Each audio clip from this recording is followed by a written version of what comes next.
coba kayak ayo. Ini aku dipakai masker nggak apa-apa ya? Baik, terima kasih Ibu Fitri atas kedatangannya di sesi interview ini. Perkenalkan, nama saya Indra, HRD UJM Indonesia. Di sini kita akan diskusi dengan Fitri terkait dengan posisi yang sedang kosong di perusahaan kami. Mungkin dimulai dulu dari perkenalan diri dulu, silakan. Baik, sebelumnya terima kasih untuk kesempatan interviewnya hari ini. Perkenalkan, nama saya Fitri Fitri, bisa dipanggil Fitri. Saya Gak apa-apa, cerita seperti biasa aja. Pengalaman kerja sebelumnya? saya berpengalaman di bidang purchasing sebelumnya. Saya itu relevan dengan posisi yang kosong saat ini. Baik. Ibu Fitri berapa lama menjadi seorang purchasing? Saya sudah 1 tahun setengah di purchasing. Tepatnya di PT Sholindo yang ada di Bekasi. Solindo? Ya. Oh, Solindo. Baik. Bisa diceritakan nggak setiap hari kegiatannya itu apa? Setiap hari untuk daily job desk saya itu cek barang yang ada di gudang, misalkan lalu urus dokumen-dokumen masuk tentang barang-barang yang masuk. Itu setiap hari. Purchasing itu kan main jobnya itu adalah pembelian barang ya. Nah, otomatis core dari purchasing itu kamu mesti punya banyak link untuk supplier, terus kamu juga itu yang pertama, yang kedua harus bisa negosiasi gitu ya. Nah, coba ceritakan dalam hal supplier, pernah ada masalah nggak kamu dengan supplier? Supplier mungkin kadang ada supplier yang terlambat untuk kirim barang kan di order seperti itu. Mungkin saya harus terus-menerus menghubungi supplier tersebut agar barang yang saya minta itu datangnya tepat waktu. Oke. Kasih saya contoh satu nih, kasus keterlambatan dari supplier. Saat itu saya ada pesan karton box dan itu sangat urgent sekali. Awalnya dari supplier itu menyambung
skill komunikasi dan negosiasi apa yang menurut Ibu paling penting?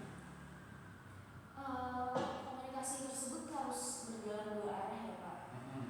Yang saya sampaikan harus bisa diterima baik oleh lawan komunikasi saya, begitu juga sebaliknya seperti itu.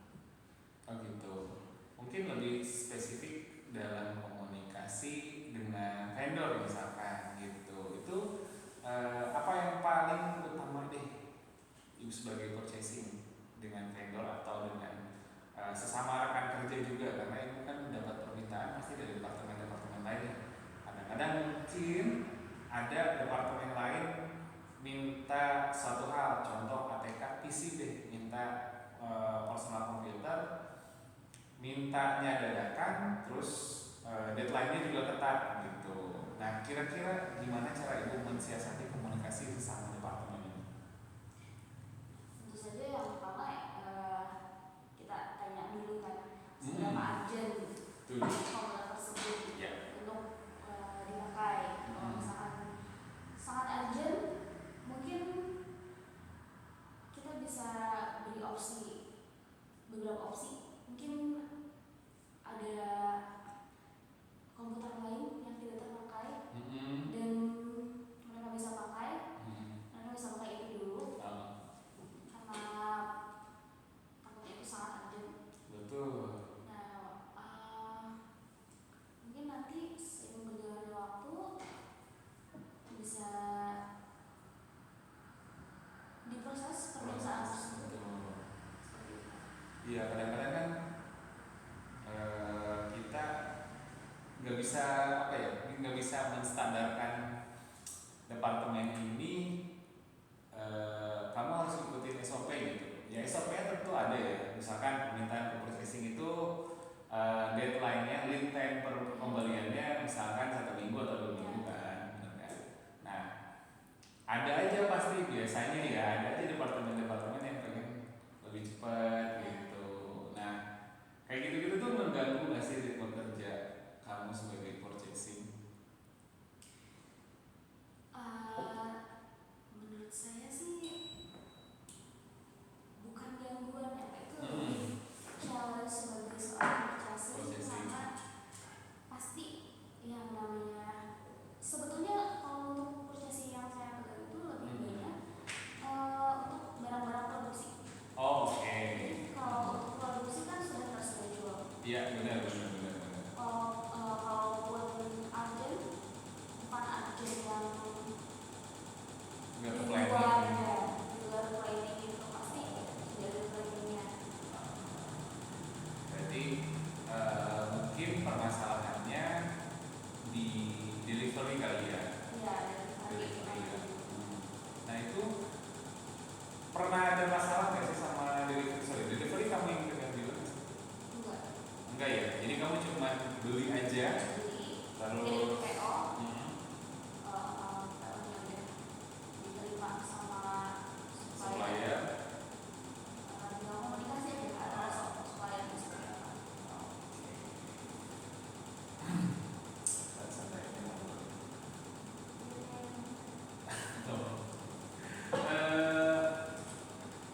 Purchasing itu banyak yang bilang lahan basah ya. Gitu. Jadi ada yang bilang katanya purchasing 90% purchasing itu nakal, 10%-nya itu belum tahu gimana cara nakal. Nah, gitu. Apa pandangan kamu terhadap dogma ini?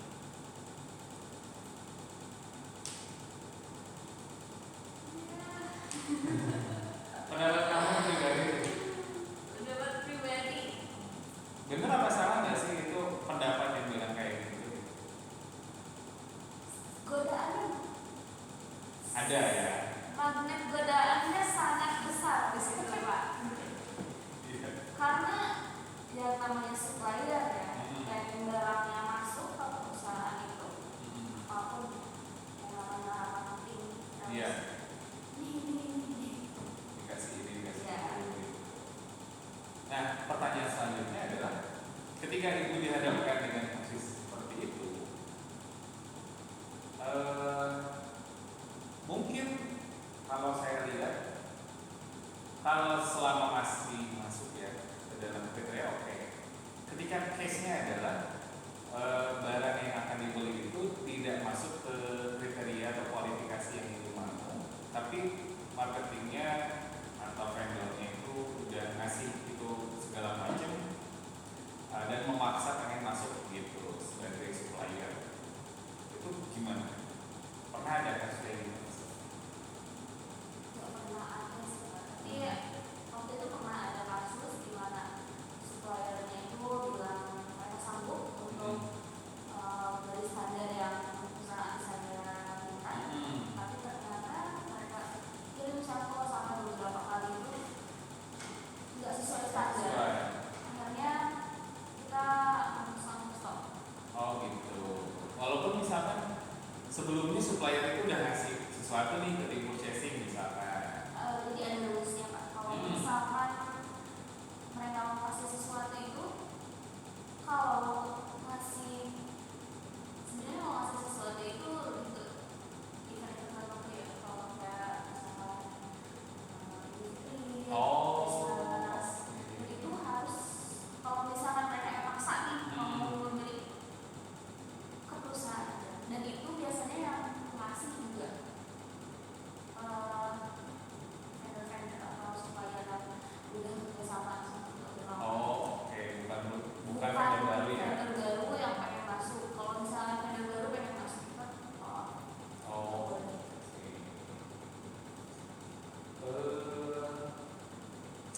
Menurut kamu apa kelebihan kamu dibanding teman-teman seusia kamu? karena saya mau belajar hal-hal baru. Dan saya bekerja keras. Oke. Apakah teman-teman kamu juga tidak bekerja keras dan tidak suka hal yang baru? Saya lebih bekerja keras daripada yang lain. Karena saya tidak tahu batas kerja keras mereka itu seperti apa. Tapi saya yakin saya bisa belajar dari mereka. Oke. Kalau kelebihan kamu itu adalah kekuatan kamu dalam kerja keras, kelemahan kamu apa? Kelemahan saya karena saya selalu ingin bekerja keras, jadi saya tidak memperhatikan, tidak terlalu memperhatikan sekitar. Jadi saya terlalu fokus pada diri saya sendiri. Berarti yang terganggu adalah komunikasi kamu dengan rekan kerja kamu bukan hanya kepadanya.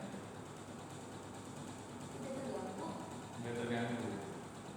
Mungkin lebih ke kehidupan sosial saya yang terganggu. Oh, kehidupan sosialnya. Jadi mungkin yang saya tangkap karena kamu rajin bekerja,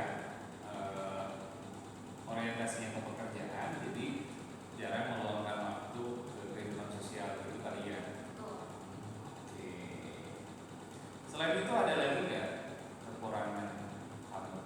Tidak ada. Nggak ada. Oke.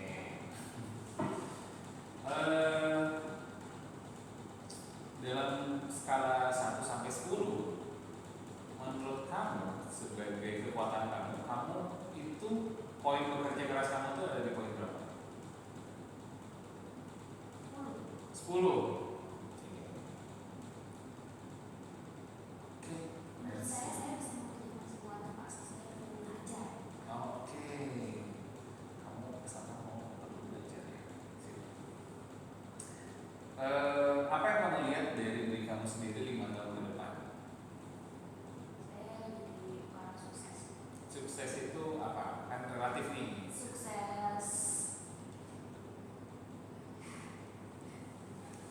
Sukses sebagai ibu rumah tangga yang bisa menangani anaknya, suaminya, dan pekerjaan rumah dengan baik, atau sukses sebagai wanita karir yang punya karir yang cemerlang, naik jabatan promosi dalam 2 tahun.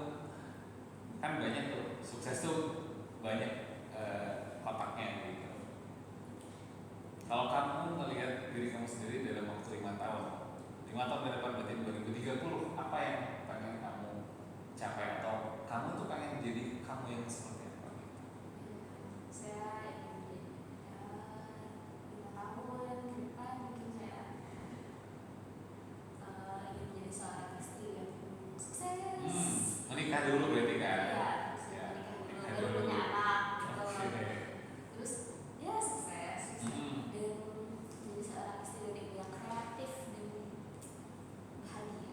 Kreatif tuh kayak gimana? Kreatif. Ibu yang kreatif tuh Kreatif. yang bayangan kamu tuh menjadi ibu yang apakah suka bikin-bikin mainan untuk anaknya atau apa? Yang ya kurang lebih seperti itu. Kurang lebih kayak gitu. Kurang lebih seperti itu. Oke.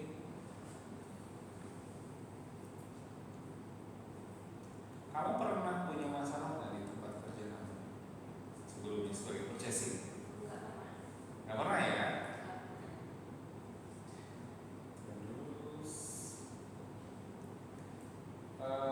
coba ceritakan ke saya kejadian ketika kamu ngerasa, oh saya punya jiwa leadership skill. Contoh misalkan kamu lagi memimpin tim atau memimpin sebuah proyek. Untuk saat ini saya merasa saya belum ada skill leadership. Kenapa tuh? Memimpin diri sendiri nggak bisa.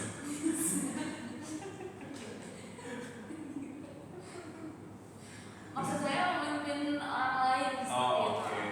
Kalau untuk Untuk keluar diri, ya. untuk diri sendiri mungkin di circle kecil menurut saya seorang leader itu harus bisa menguasai hal apa yang akan mereka lakukan. Menurut saya skill saya belum sampai situ.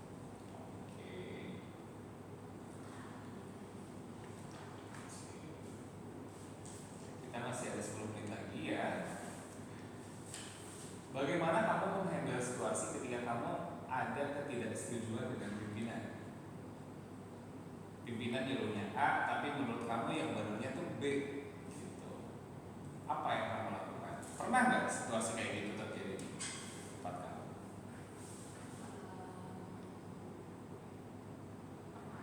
Tapi sejauh ini yang diarahkan oleh atasan saya itu saya rasa sudah karena beliau pun di tempat purchasing sebelum itu beliau sudah berpengalaman di bidang itu sudah lebih dari 25 tahun. Oke. Dan kalau ada hal-hal baru beliau juga suka diskusi. Misalkan ada suatu hal yang beliau kurang paham, beliau tanyakan ke staff-staffnya seperti itu. Lalu di akhirnya beliau memberikan keputusan seperti itu. Tapi pernah ada terjadi ketidaksetujuan nggak atau ketidaksepahaman? Kayaknya nggak sependapat deh sama ibu atau bapak gitu. Sejauh saya bekerja juga Oh, selalu sesuai ya. sesuai. Oke. Kira-kira kalau nanti ke depannya ada ketidaksesuaian kayak gitu, apa yang akan kamu lakukan? Saya lihat dulu alasannya ya Pak. Misalkan contohnya atasan kamu yang lama deh, si manajer kamu yang lama. Misalkan ada kejadian di mana kamu nggak setuju nih, kamu nggak setuju sama apa yang diputusin, apa yang akan kamu lakukan? Kalau untuk atasan saya yang sebelumnya itu karena beliau open minded, jadi saat saya memberikan masukan pun beliau akan terima dulu masukannya, lalu beliau berikan komentar tentang masukan yang saya maksud. Oke. Gitu. Oke, saya garis bawahi berarti kamu ketika ada ketidaksetujuan sama pimpinan, kamu direct approach ya ke pimpinannya, tapi lihat-lihat dulu nih pimpinannya baik atau enggak. Kan tidak semua pimpinan bisa menerima saran dari Saran, oke.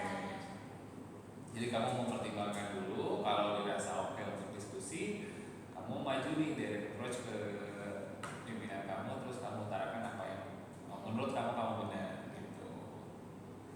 Oke. Menurut kamu, ini pertanyaan jujur ya,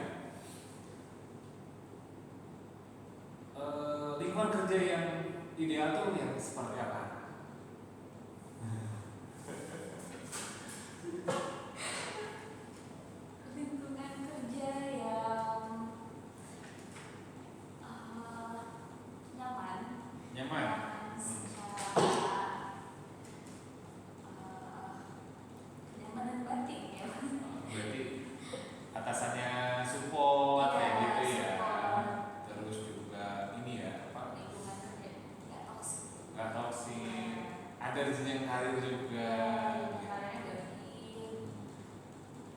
training diperhatikan.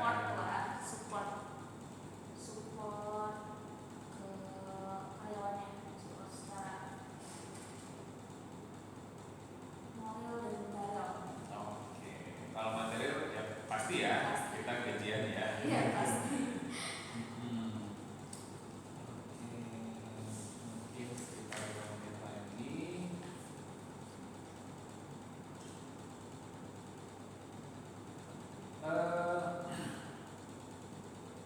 Ketika kamu membuat kesalahan dalam pekerjaan, apa yang kamu lakukan? Kan kita bekerja nggak bakal selalu benar nih, ada aja salahnya gitu. Nah, ketika kamu melakukan kesalahan, apa yang akan kamu lakukan? Yang pertama, saya review dulu salahnya dari mana, apa kesalahannya. Setelah tahu kesalahannya dari mana, saya report ke atasan. Tapi dengan solusi yang saya buat sebelumnya. Jadi setelah pertama tadi kan di review dulu kesalahannya dari mana, terus saya cari solusinya harus seperti apa, terus setelah itu saya report ke atasan.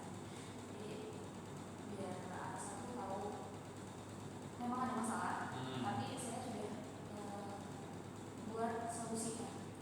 Itu poin yang bagus banget ya Bu. Gitu. Jadi selain Ibu ngasih tahu ada masalah, Ibu juga udah prepare dengan solusinya. Setidaknya atasan jadi punya pilihan mau ngambil option yang mana gitu ya. Itu poin yang sangat bagus sekali saya kira.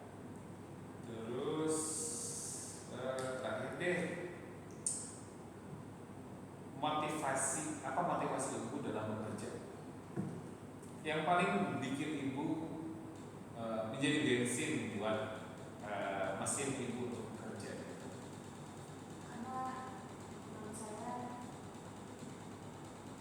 hidup itu nggak bisa mengandalkan orang lain.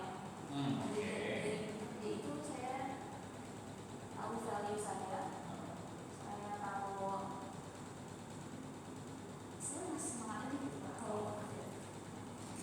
Terus dari bekerja itu kan saya dapat gaji, dari gaji itu saya bisa menghadirkan orang tua, mungkin orang tua saya juga keluarga saya kerja bangga gitu. Jadi selain saya tahu value saya dari bekerja itu, saya juga melihat orang tua saya bahagia dengan anak kerja. Jadi semangat.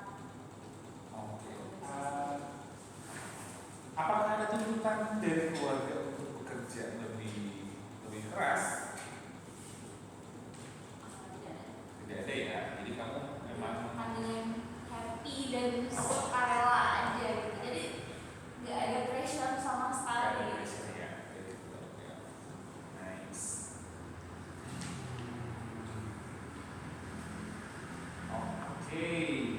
Satu lagi.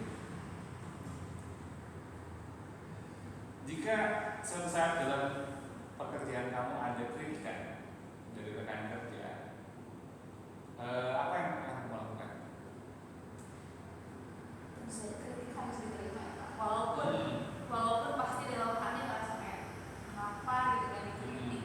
Tapi ya namanya manusia punya pemikiran yang masing-masing, kita harus bisa menerima pemikiran orang lain karena kita ada di kehidupan sosial ya. Jadi nggak bisa harus menerima pendapat orang lain. Dan kritik juga bisa jadi acuan di hidup saya biar lebih baik ke depannya. Iya, betul. Jadi Ibu bisa tahu juga gimana sih pandangan orang terhadap Ibu gitu ya. Terus bisa jadi batu loncatan atau misalkan suatu perbaikan yang Ibu nggak sadari sebelumnya. Itu mungkin Ibu ya. Oke, baik Ibu, kalau gitu saya rasa cukup untuk sesi interview hari ini. Saya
impian kamu yang kayak gimana?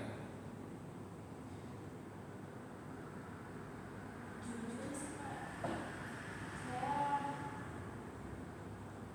maksudnya tuh gimana? Perusahaan yang apakah lingkungannya atau perusahaan apa? Bebas. Boleh dari sisi industrinya, boleh dari sisi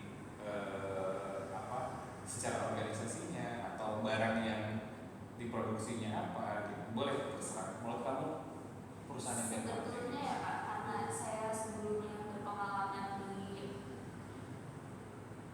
pekerjaan pemerintahan dan saya berpengalaman juga di swasta. Keinginan saya untuk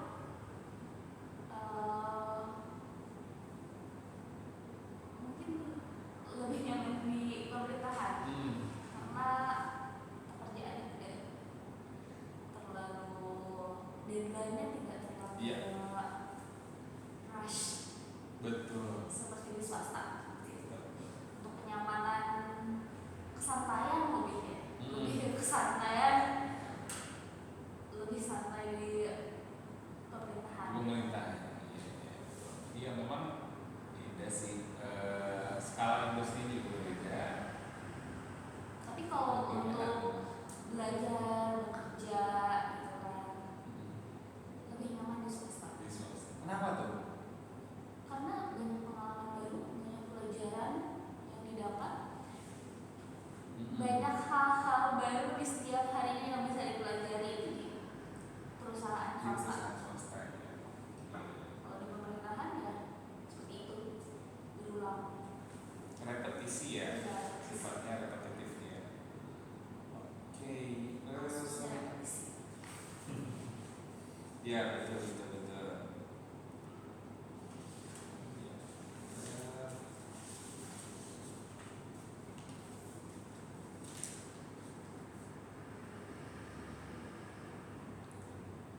Dalam bekerja itu kita ada yang namanya jenuh ya, titik jenuh, burnout gitu. Banyak orang ketika burnout itu ada yang memilih untuk resign, kemudian ada juga yang memilih untuk tetap stay tapi jenuhnya nggak diobatin, performanya jadi turun. Ada juga yang dia mencoba hal yang baru, kegiatan di luar kantor, terus nanti kembali ke kantor dengan fresh gitu. Nah, ibu sendiri tipikal karyawan yang seperti apa ketika menghadapi jenuh atau burnout kayak gitu? Saat saya burnout, saya akan mengerjakan pekerjaan yang santai-santai terlebih dahulu. Karena pasti saat burnout fokus lebih turun kan ya. Kadang nggak fokus, jadi takutnya hasil kerjanya kurang baik. Paling cara saya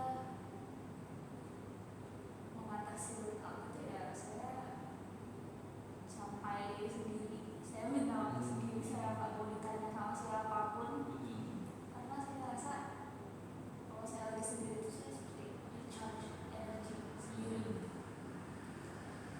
Paling nanti kepikiran misalkan mau jalan-jalan deh kemana sendiri, tapi nanti pulangnya udah normal lagi, santai. Jadi random aja ngelakuin apapun yang dirasakan yang dilakuin buat ngilangin burnout itu ya saya lakuin. Oke, berarti itu kasusnya ketika ibu pulang kerja ya, berarti di luar jam Ya, kerja. iya.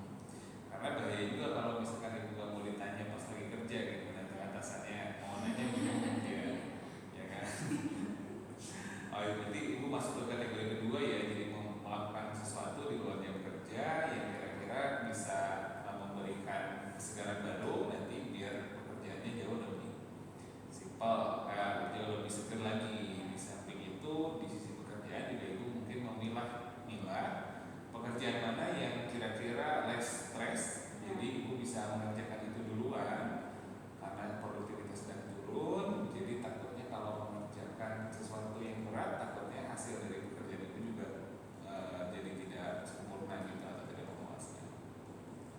gitu ya yang saya ambil. Kemudian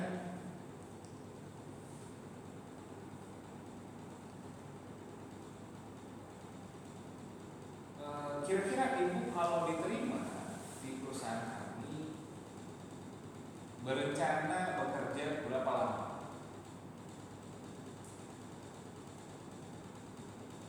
Mungkin 5 tahun ke depan saya akan di perusahaan.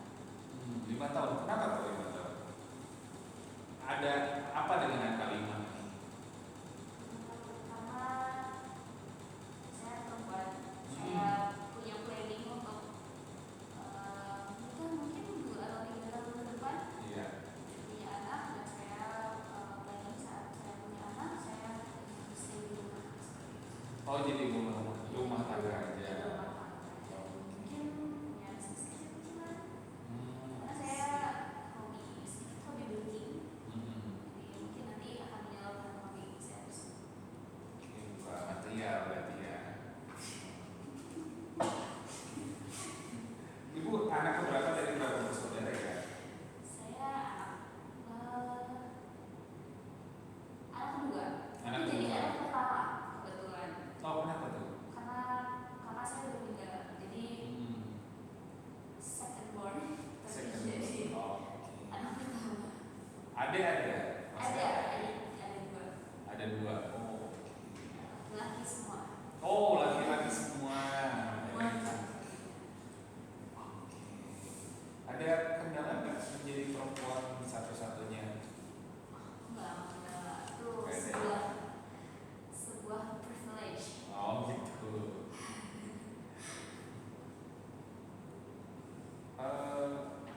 Sekarang ini prioritas ibu apa? Keluarga. Keluarga ya.